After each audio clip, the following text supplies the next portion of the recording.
L'analisi comparativa tra territori rappresenta un'attività molto complessa, specialmente in materia di evasione fiscale.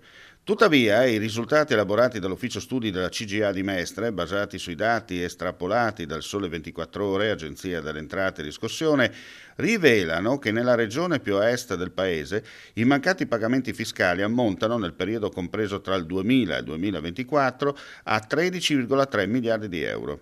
Sempre in valore assoluto, la Lombardia con 259,4 miliardi, il Lazio 226,7 miliardi e la Campania con 152,5 miliardi sono le regioni che presentano uno stock complessivo di debiti fiscali più elevato.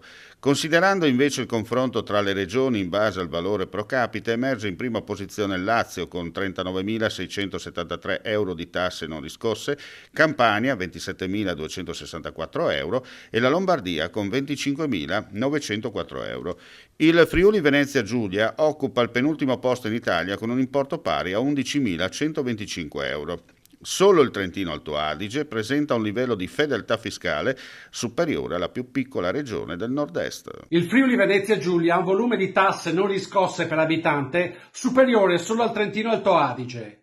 Così come quelli dell'Istat, anche questi dati dell'Agenzia delle Entrate confermano che a nord-est l'infedeltà fiscale è ai minimi termini. Certo, le sacche di evasione ci sono anche in questo territorio e vanno contrastate ovunque esse si annidino, incrociando le banche dati dell'amministrazione finanziaria attraverso la semplificazione del rapporto tra fisco e contribuente e riducendo ulteriormente il peso delle tasse, soprattutto al ceto medio.